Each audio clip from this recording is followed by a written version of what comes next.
Stepping into the Charlie Wilson KitchenAid kitchen, had to think there because I started to say 4th of July kitchen because it is the 4th of July kitchen this morning. Allison Smith is here from the Kentucky Beef Council. So we're just days away now from the 4th of July. That's right. And we had you here for Memorial Day and you knocked out of the park with some of the beef recipes that you had because everything was so easy. So we needed to have you back to kind of help us plan an easy kind of 4th of July because I feel like that's the name of the game with the recipes that you bring.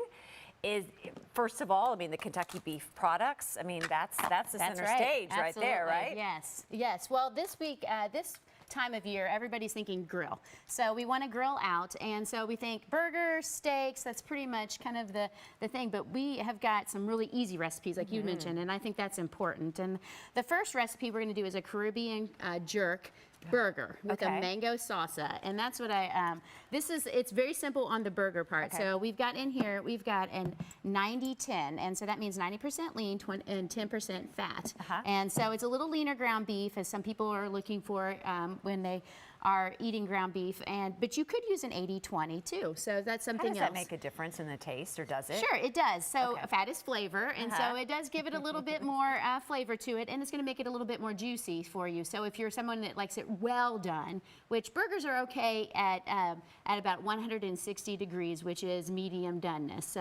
So well done would be more in that 170, 180 doneness, and that's internal temperature. So using that instant read thermometer, yes. But we're going to just put this in here, and this is the Caribbean jerk. So it's going to be a little bit of a a spice to it. So we're going to give it. I was about to jump in there and start helping, but I didn't have my gloves on. Yeah, so I'm going to put it on here. Yes. Sorry. And then we're just going to mix it together. And the biggest thing with making this is we don't want to over mix it. So we want to get the seasoning on there, but we're going to make it so that it's just a... How do you know if you've overmixed it? Well, it will actually take longer to cook. So you probably won't know until you actually get it on the grill. But it's just going to... And I like just to take a ball. You know, we're making about the fist size is what you're going to do. And the biggest thing we say is don't play with your patties. Don't play with the patties. So I like to put them on a plate here. Sometimes people start to rolling and like doing all kinds of things. Don't do that.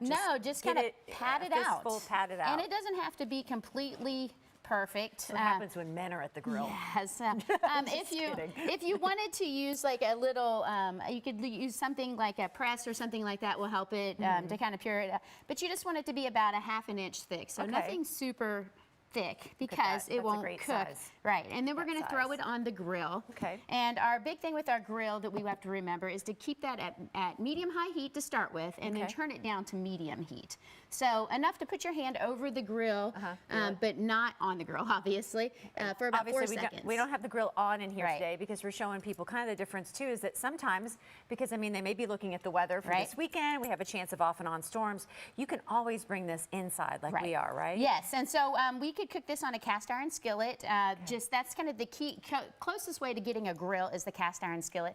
And you're just going to let those juices rise to the top, so they'll kind of pool on our top right here. And then that will tell me to flip it once. Then I'm going to put it back, put the lid down, and I say, if you're looking, you're not cooking. So let it do its thing, and the juices will pool again to the top, and we'll be ready to go with that. So it's going to be... so often in the habit of flipping too much. Because I got to make sure it's done. I got to make sure it's done, and I flip it again and again. Just when you see the juices, that's when to go ahead and flip it. And so it is going to be 160 degrees, which is medium doneness. And if you're a little bit more done, like it more done, then it would go 170. But don't want to go too far, and you don't want to char it. That's not very fun. You can't taste anything then. No. And then next we have a steak that has got a Greek seasoning to it, and so we're going to do a little bit of a Greek kind of theme with this. So with this steak, we've got, as you can see here, we've got a T-bone steak, and the T-bone steak is one that's kind of a secret, because if you look at the cut originally, it actually has 2 great steaks in one. So we've got the New York strip, which is right here on this side, and then this is the filet mignon. So you can see here, the filet mignon is kind of a little bit smaller here, and that makes a T-bone. But what the difference is between a T-bone and a porterhouse is that the porterhouse has a much larger tenderloin here. So we've got a T-bone here, but sometimes if you know what you're looking for, you can end up with a porterhouse for the T-bone price. Right, you can get a little bonus there. So what we're going to do with this is we're actually going to add some Greek seasoning. and the Greek seasoning is going to just be kind of pressed on there. You're going to do both sides, so we won't put a whole lot on, but it'll be enough to kind of give it that seasoning.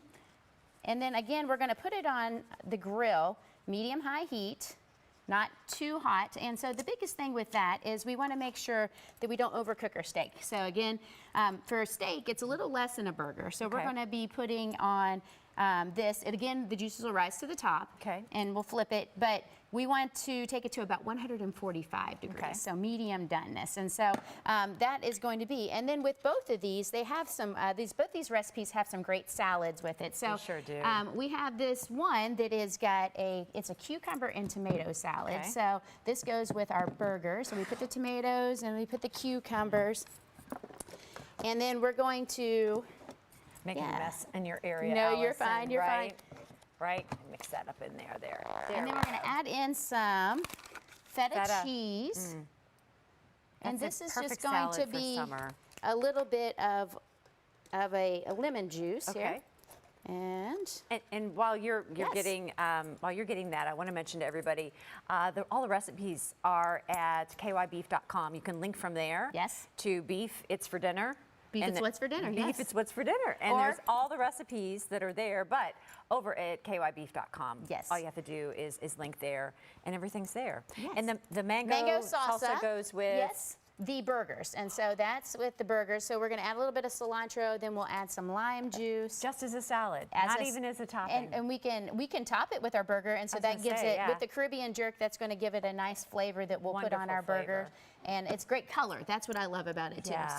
So absolutely. Yeah, I think bringing together the mango with it in a salad just goes really well with beef. Right? Yes. Well, and a lot of people don't think about fruit with beef.